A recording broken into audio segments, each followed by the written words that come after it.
this group, 31 seconds not out of it yet. You see those twists and turns and technical bits on this descent. Vingegaard giving it plenty of caution.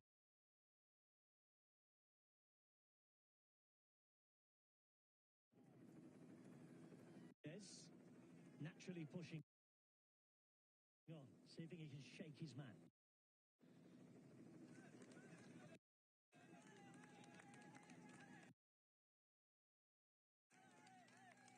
Martinez still at a minute from the riders he needs to be with.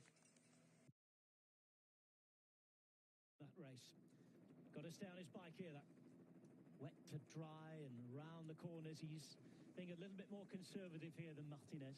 Yes, very much so. And, Martinez, he looks to, know the road here maybe a bit more, but you can see there's still a little bit of damp patches, and Jonas Vingegaard is just playing it very safe. And with 17 kilometers to go, there's not any panic here that he's going to, lose contact with Lenny Martinez. He's just playing it 100% safe here and get down this technical part, and then he'll be back with him again, and then go on to the finish here. And he knows that he just allow that couple of bike lengths. It's always that bit safer when it is a little bit sketchy. Allow a little bit of sliding room. If he does go down, you can make a correction and get around to him and the bike. Martinez pushing it so much that, as you say, mistakes are possible, and you don't want to be in the way without any room to manoeuvre. Vingegaard managing this well. Still half a minute, 16.5 kilometers to go.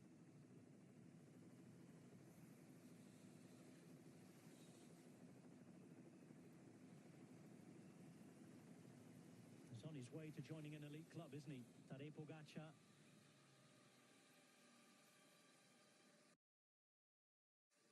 Primož Roglic, Alberto Contador, Davide Rebellin, Andy Kloden, Tony Rominger and Joop Zoetemelk, winners of Tirreno Adriatico and Paris-Nice. 16 Ks to complete the job.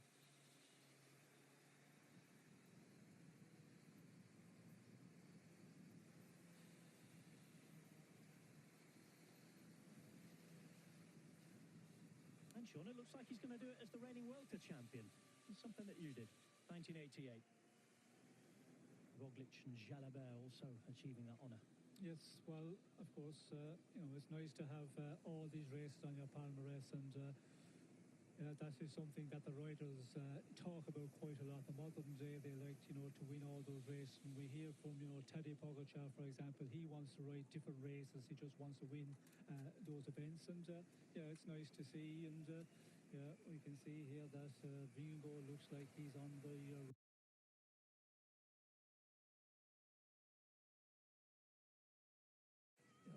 he's still just playing it real safe, and you can see why here, because those wet patches that is very, very dangerous. When you're on dry road and then you come onto a wet patch where the water's running across, that's where it's more dangerous, where it's wet full time if it's pouring rain. And Vingegaard, he is really going down here with caution. We heard what Kevin Vauclair was talking about the surface as well. As so many little corrections, repairs, holes. Wasn't laid yesterday, this. Confirmation of the points at the top. That's in the King of the Mountains competition. Jonas Vingegaard taking the 10 and winning that competition as long as he finishes the race. He can get those 3 stage wins. He'll join Pogacar and Roglic as the only riders in the last 20 years to win Paris-Nice by winning 3 stages.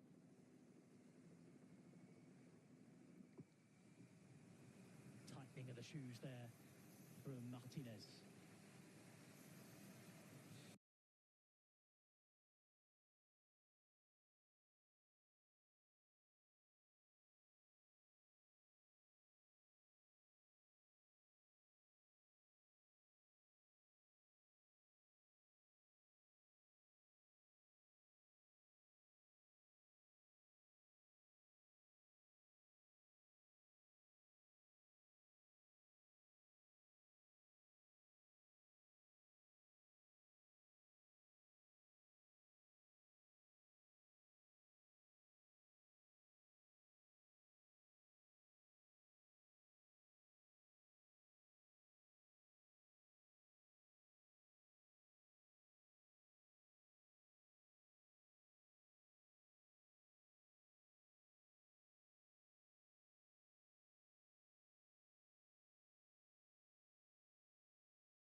on his way to finishing on the podium of Paris and becoming the best young rider. Jonas Vingegaard is going to win Paris barring incident or accident in these final 12 and a half Ks, and he's going to win by a long, long way. Dani Martinez, closest in the GC. He's trailing at a minute from this group after an earlier incident, but he's on his way as well to saving that second place just about. Steinhauser will remain in third, and unless there's a move and attack here from Vauquelin, will also take the best young riders jersey. They can see them up the road, and they're working well, which is something we do not see in a situation like this, where you have this chasing group behind a sole rider or two riders, as is in this case. They start looking at each other, and riders want to sit on, but everybody seems to be rolling through here. That's going to be an interesting one, because still that 11.6 kilometers to go, this gap 24 seconds, and if they continue on doing that, well, we might see a regrouping here, but as long as the two out front, they keep working well together into the very final couple of 100 meters before the finish, it's going to take a big push by the chasing group there of the rest of the general classification men who are chasing. Intermediate sprint coming up at Le Capin. It's in 3.8 kilometers. Gap just grown again by a second to 27. 1:33 back to this group of three. Hickey was dropped at the start of that last climb. Quick conversation between Martinez and Vingegaard. They are giving everything.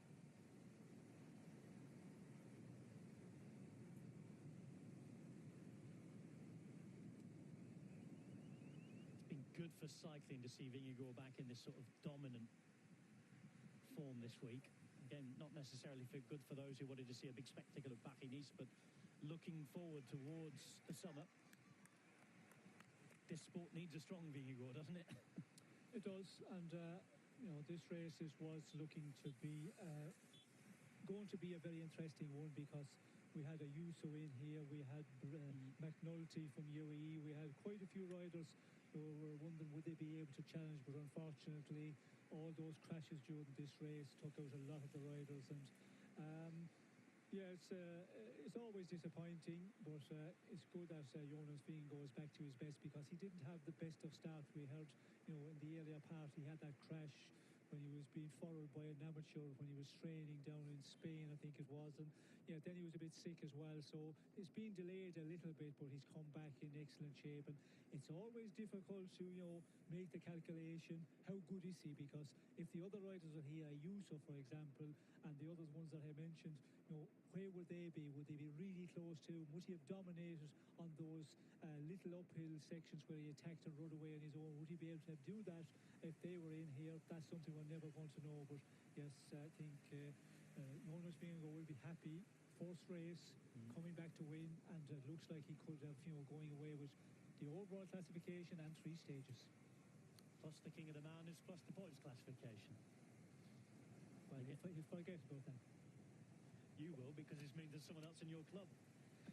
Well, I think, he will do the podium ceremony, of course, and get the jerseys and all of that, but, in a couple of years' time, you just forget about that classification, because until I was reminded of, with our good friend Killian, their stats man, he, gave us that information, and I didn't realise. I knew I won points and mountain classification on an occasion, but I didn't realise it was three times.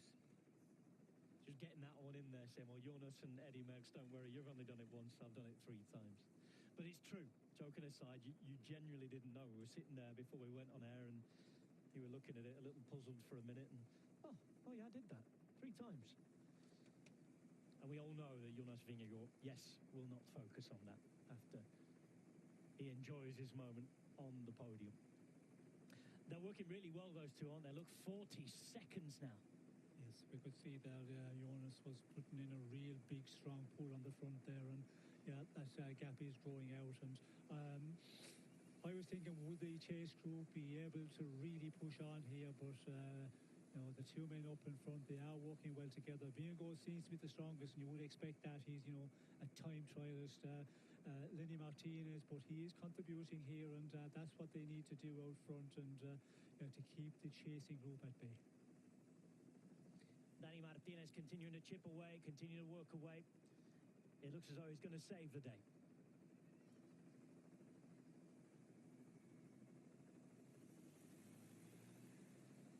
He's in this next group here. Now reaching Componarts and company. Ramses de Bruyne and Nicolas Prodhomme in this group too. Strengthening numbers.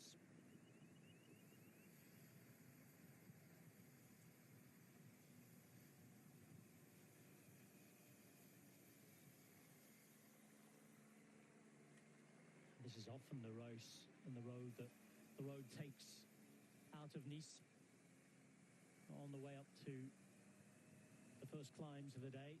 And we're going now to the final intermediate sprint of this Paris-Nice. It's up the hill to Les Capons.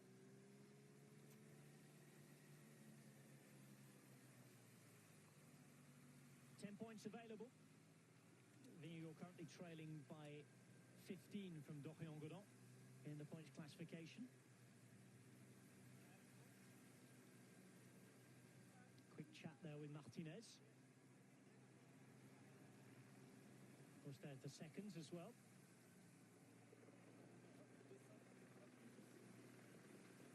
And Martinez, well, the seconds would be useful to him, but he's still, I think it was a minute and a half behind Kevin Vauquelin at the start of the day. It's unrealistic that he's going to pull that one back to finish fourth. No, I don't think he will move anywhere in the GC. Looking at the situation on the road at the moment, and we can see that that group at 41 seconds, which contains Vauquelin, so it's not going to go out in this next number of kilometres to anything much more than that. I think they'll be just in front here. Vingegaard will be just, keeping the pace and try and keep Martinez working there and get to the finish, because he will be confident he can win here, but he needs his man to continue on riding with him. And you're in a situation, you just never know a guy what he can do in a two-up sprint. You're always a little bit, you're the faster man, but at the end of a race, you can, he might be on a really good day. I have to be careful. I have to, work this one out tactically very well. That means keep him riding, then get into the finish, and not lead out the sprint from a long way with him in your wheel, of course. So it'll be interesting to see what way Vingegaard will manoeuvre this one in the final kilometre when they get into that run to the line. Well, a little chat there. It's clear that he wasn't too bothered about Martinez taking the maximum points at the top and the bonus seconds. And Martinez took maximum points there. Vingegaard's second place and a stage win would be more than enough for him to take the points classification too.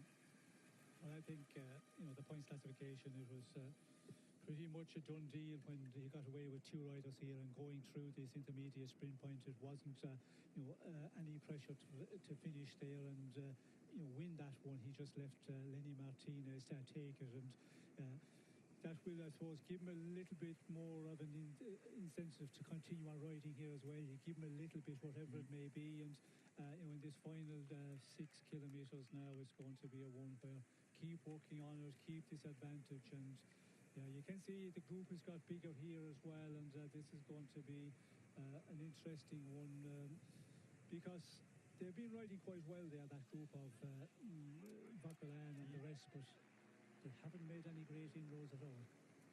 Now, when these two have been in periods like on that flat road there where they could get organised and work, like it's happening again now, they've actually extended the lead, despite the fact there's only two of them. 36 seconds now. 6 points then there for Jonas Vingegaard. He trails now by 9 points in the points classification. Luc Lamperti still just above him. And Dorian-Godon leads on 55. Vingegaard on 46. Well, it's a done deal. That's it. Now it's all about going into this final number of kilometres. Just play your cards right, even though he is the man with the trump card here against Lenny Martinez. But again, you just have to play it right and make sure that you do not make a big mistake. And sometimes when you're just really confident and you know that you're better in a two-up sprint, you're the faster one, you still have to be careful. And I think Vingegaard is known for that. He is, tactically, he is very good at that, and I'm interested to see now when we get into the final couple of 100 metres who's going to have to lead out the sprint. Will he continue right in the front with Martinez in the wheel, or will he just force Martinez to the front and then just stay in his wheel and just kick from behind and try and win the sprint in that way?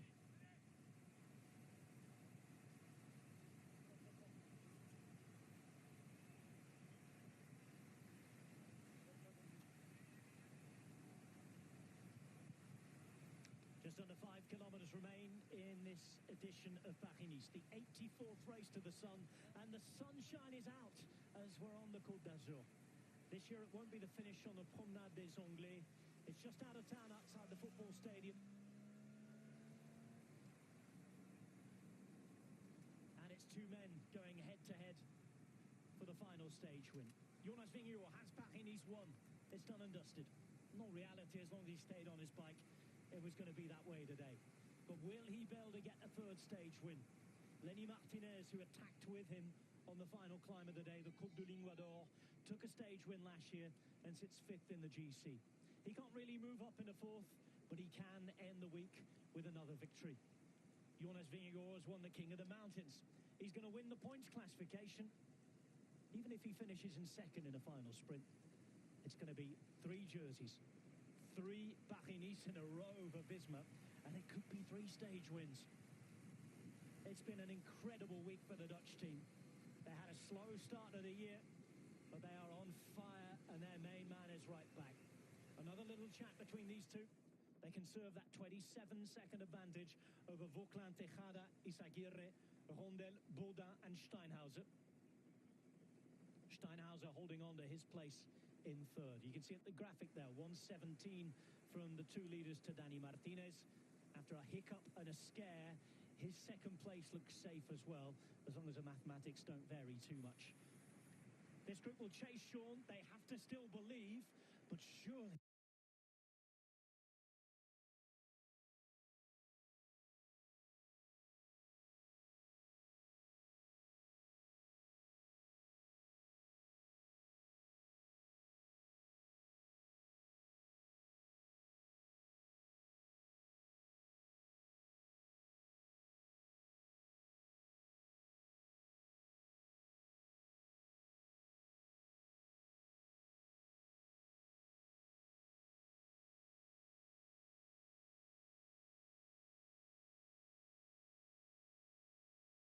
Leaders on the road here, because this chasing group, they're still working well together, but the in haven't been great, and unless they really start to play up front and do this track stands, they would have to do, I think, in the final. But it looks like that they are continuing to work very well together. We could see when Jonas Vingegaard goes to the front, Lenny Martinez has to really push to get into the wheel, and that shows the power that Jonas Vingegaard has. He's the real strong rider.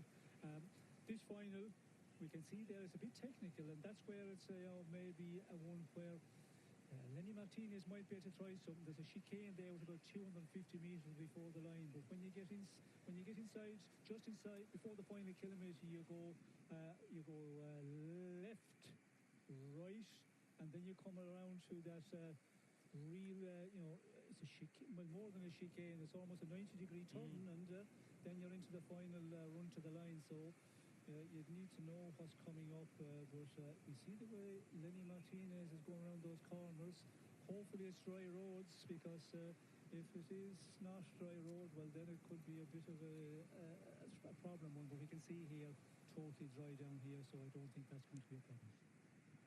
You won't like me for saying this, but I have to say it. There's paint on the road inside the final 100 metres or so. We think at least, however, that the turning and the twisting is done by then. It should be on the straight road where there's a little bit of paint across the road.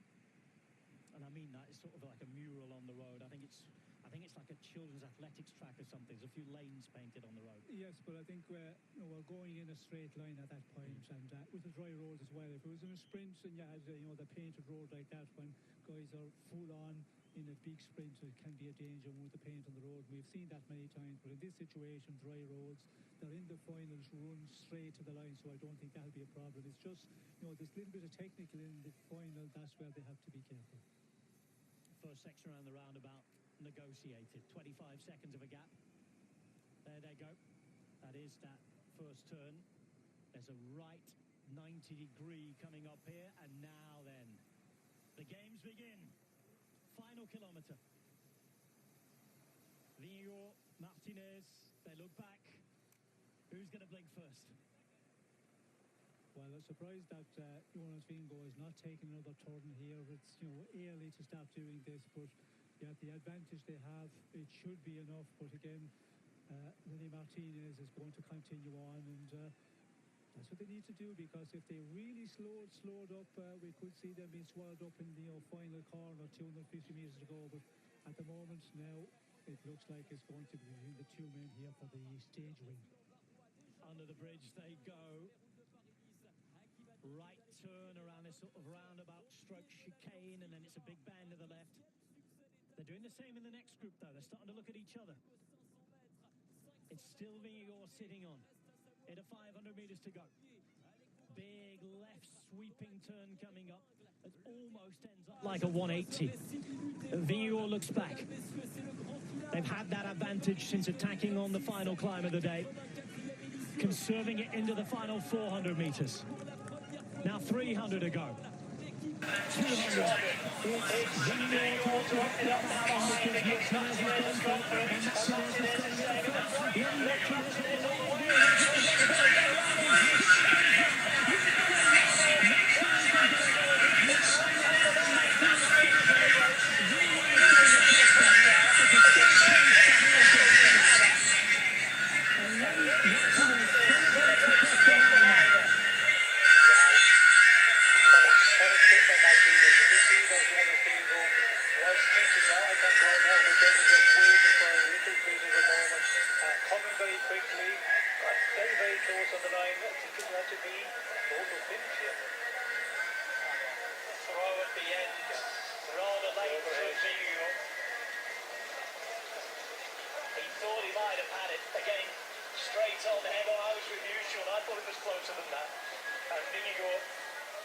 Finishes second.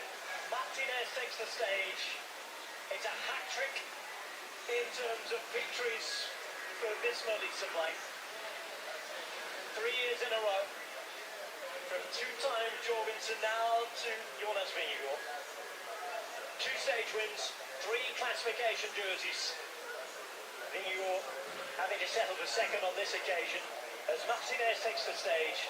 And Jonas Vingegaard wins Paris. And what a victory it was. Yes, what a victory. It's been what a race has been for this man there. And he's through the final day, gets his Paris-Nice overall victory. In this sprint, I was back in the Jonas Vingegaard. Because when you look at his past, what he's done in sprints, small groups, he's very powerful. But we can see that Lenny Martinez, powerful there, and taking it on from the front. I was concerned that he was doing the wrong thing, but he had the confidence and had the power to continue all the way. Look at the reaction, and no wonder, because that was beautifully negotiated. He stayed calm and confident when Vingegaard sat on. You could see him looking around, a little check. He knew, he believed, and now he is the winner. Rod Ellingworth out there to celebrate with the rest of the team. Roman Kreuziger, Bahrain.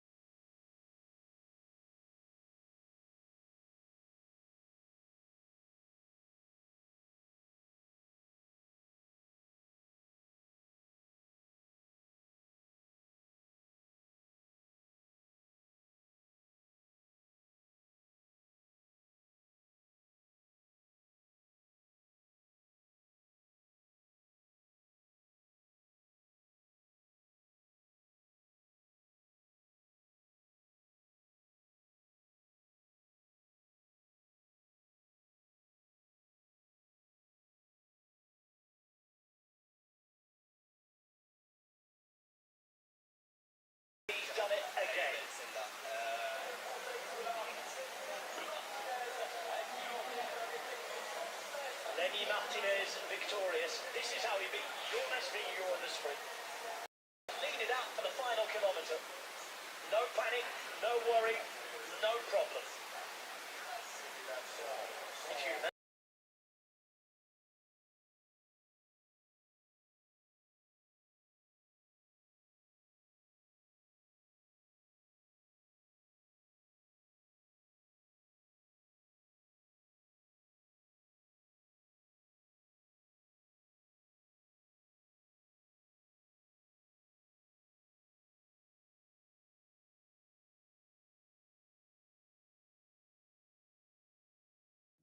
in second place. Also on the podium with him just behind.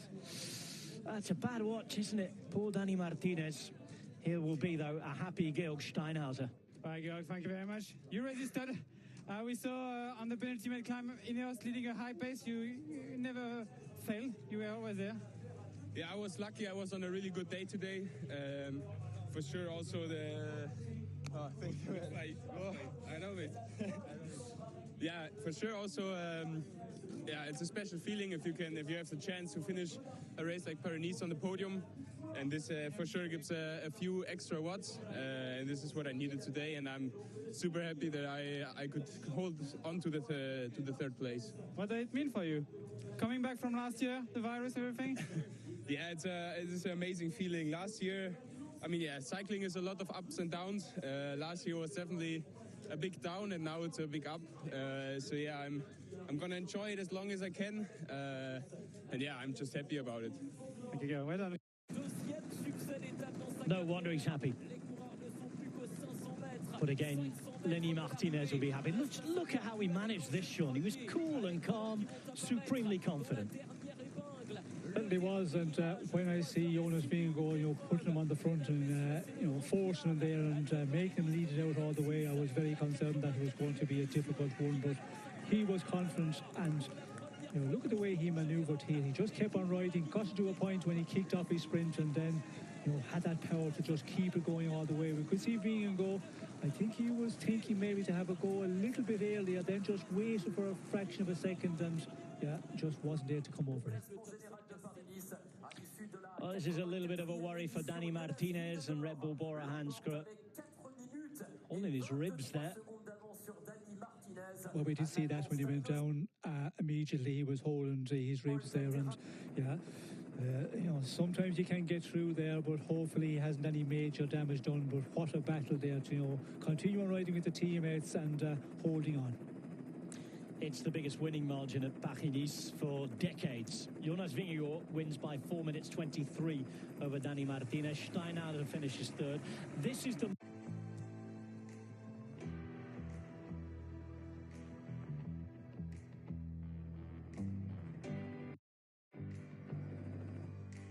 And not just holding on, able to beat the Dane and take the stage victory.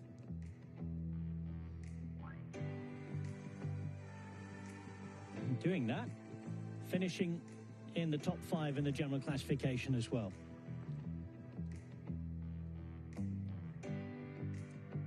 Turning into a consistent performer from a French hope.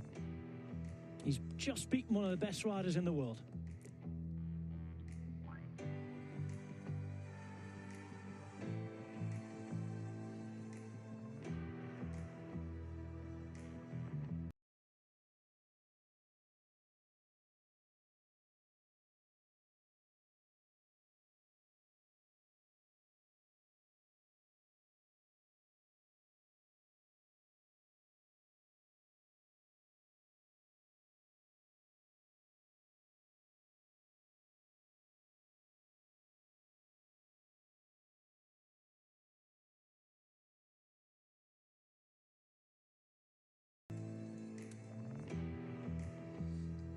Nice, the usual picture at the end after the bad weather yesterday. And here's the man who was hoping to be in the picture alone when he attacked. Long range effort, wasn't able to bring it home, but Valentin Paquet-Bad has done it. Beautiful French coastline, the Côte d'Azur in all its glory. It's a man from the Côte d'Azur who's won the stage. from just down the road in Cannes. Lenny Martinez victorious.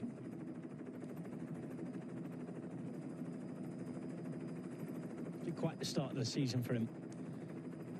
2 podiums out of the 3 semi-classics he rode at the start of the year. The top 5 in the other. All on French roads. And here, top 5 GC, a stage win as well. It's been quite the beginning to the year for Lenny Martinez, who we think this year will go back to the Tour de France again.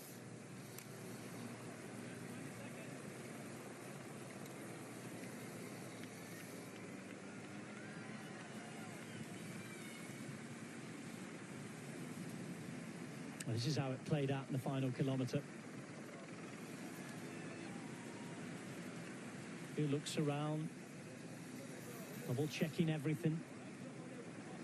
Even a word with Vingegaard.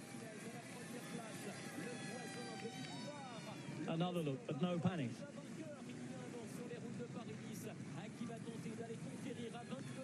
But they're all playing the same game.